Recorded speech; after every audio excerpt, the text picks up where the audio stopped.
Baik teman-teman sekalian, kita tutup dengan sebuah kisah yang kita rangkumkan insya Allah tentang masalah orang kalau bertakwa kepada Allah, Allah akan berikan kepadanya banyak sekali manfaat. Kisah ini teman-teman sekalian, kalau sudah ada yang pernah dengar, anggap insya Allah review ilmu. Kalau ada yang belum dengar, anggap insya Allah tambahan iman, gitu kan. Kisah ini saya berikan nama dengan kisah sebuah terong. Ada seorang anak muda di Damaskus, di ibu kota Syria, di zaman tabi'in dulu, pernah datang ke sebuah masjid namanya Masjid At-Taubah. Masjid At-Taubah ini zaman tabi'in ada. Ada seorang tabi'in masyhur di situ tinggal, jadi imam juga jadi alim, mengajar tiap hari. Anak muda ini datang lalu berkata, wahai imam kalau kita kiai, wahai imam, saya datang dari luar Damaskus, ya miskin, tidak punya apa-apa, tapi saya mau belajar agama. Boleh nggak saya numpang tinggal di masjid bersama anda? Saya bantu-bantu lalu saya hidup bersama anda, maksudnya makan minum bersama anda. Kata ya syekh itu silahkan, nggak masalah. Tapi harus sabar, ya ikutin kehidupan saya, apa yang saya makan kau makan, apa yang saya minum kau minum. Kata anak muda ini, baiklah. Anak muda ini cerita, dia bilang setelah 3 bulan saya tinggal dengan syekh saya, ternyata syekh saya ini orangnya sangat zuhud, luar biasa. Ada makanan makan, tidak ada makanan puasa. Dan hari ini sudah 3 hari kami puasa. Sahur dengan sebutir kurma segelas air, buka puasa juga begitu. Tapi ini sudah hari ketiga, syekh saya masih kuat, saya sudah tidak kuat lagi, dia bilang. Saking tidak kuatnya saya bungkukkan punggung saya, menekan perut saya supaya lapar saya hilang. Dalam keadaan begitu, syaitan datang menggacaukan pikiran saya sambil berkata, wahai anak muda, di benak saya terlintas, sekarang sudah halal buat kau mencuri makanan. Kalau kau tidak curi makanan, kau mau makan dari mana? Akan mati kelaparan. Minta sama gurumu nggak punya. Minta-minta sama orang, gurumu larang, minta-minta sama orang. Sekarang kau curi makanan sepotong roti, yang penting tidak mati kelaparan. Dia bilang dalam kondisi saya berkecamuk pikiran syaitan begitu, saya berpikir mencuri makanan di rumah di sebelah masjid. Zaman dulu teman-teman sekalian, dinding masjid tidak seperti kita sekarang ada tembok. Jadi zaman dulu tuh bisa dari tanah liat, atau kalau mau kuat, batang kurma ditebang atasnya, ditebang akarnya, ditancapin, lalu didempet-dempetin. Jadi dinding yang kuat. Dan rumah orang sama masjid berdempetan dindingnya. Dia naiklah dinding masjid, dari belakang masjid dia naik mau mencuri makanan. Di rumah yang pertama dia mau masuk mencuri di sebelah masjid, itu dia lihat ada 3 perempuan yang tidak tutup auratnya, lagi nunun kulit domba. Dia alihkan pandangannya karena dia tahu yang bukan mahramnya haram untuk melihatnya. Dan itu bukan tujuannya, dia ingin cari makanan. Dia pindah ke rumah kedua. Waktu dia pindah ke rumah kedua, dia lihat dari atas rumah, karena pakai pelapa-pelapa kurma, jadi kelihatan nggak ada orang, tapi ada bau masakan. Karena laparnya dia turun ke dalam, dia masuk ke dapur, ditemukan ada panci yang lagi dipakai masak dengan kayu bakar. Di dalamnya ada, waktu dia buka, air yang sedang direbus 2 buah terong yang sudah matang. Karena lapar sekali, diambil sama dia terong 1 lalu digigit. Sementara dia kunyah teman-teman sekalian, dia bilang, dia ceritakan nantinya, waktu saya sebentar kunyah dan sangat lapar, saya sudah buru-buru ingin menelannya, tapi tiba-tiba muncul ketakwaan saya pada Allah. Muncul ketakutan saya pada Allah, kepatuhan saya sama Allah. Lalu saya berkata dengan diri saya, subhanallah, syaitan berhasil membuat saya melakukan 3 dosa sekaligus. Yang pertama, masuk rumah orang tanpa izin, dosa. Yang kedua, mencuri, mengambil terong itu. Dan yang ketiga, saya sedang memakan makanan yang haram. 3 dosa sekaligus.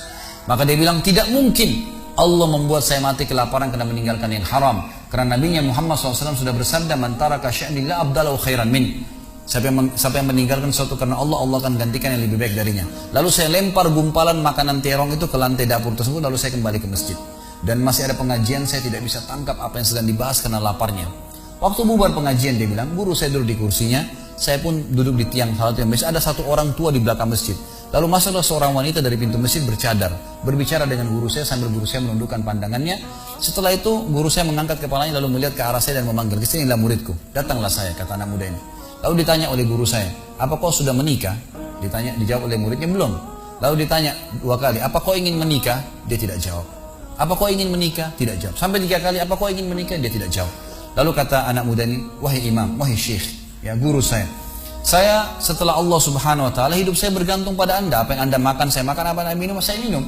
Sekarang sudah 3 hari kita punya makanan dan minuman, puasa. Dan saya sangat lapar. Kalau saya nikah, saya mau beri makan dari mana istri saya?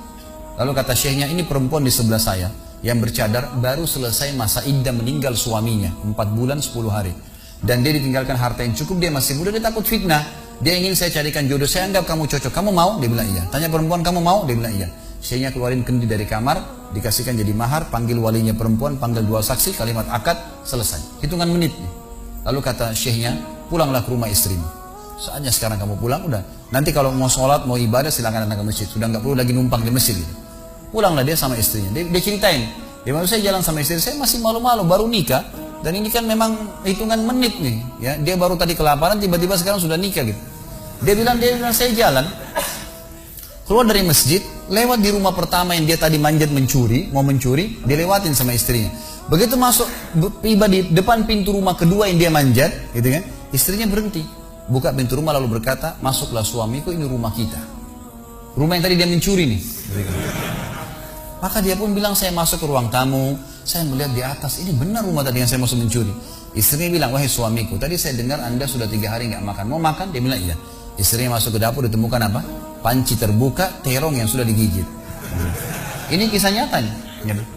Tiba-tiba perempuan ini bilang, siapa yang makan terong saya? Spontan, teriak gitu kan.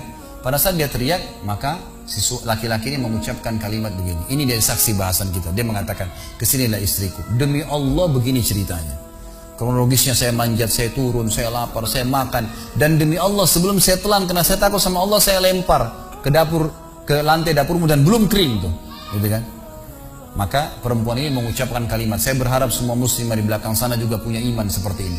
Kata para ulama, ucapan wanita ini perlu diukir dengan ukiran emas, karena menandakan iman yang luar biasa. Kata dia, wahai suamiku, engkau meninggalkan segumpal makanan haram. Allah jadikan makanan itu, pancinya, rumahnya, pemilik rumahnya jadi milikmu sekarang. Allah bukan hanya hilangkan laparnya, makanannya dikasih, pancinya, rumahnya, pemilik rumahnya sekarang jadi milik dia. Orang yang bertakwa kepada Allah diberikan jalan keluar, teman-teman sekalian. Jadi bertakwalah sama Allah, hanya patuh dan tunduk kepadanya. Semua yang baik di mata Allah, semua yang buruk juga di mata Allah SWT. Dan jangan pedulikan urusan dunia ini, jalankan sesuai dengan apa yang Allah SWT inginkan. Allahu a'lam.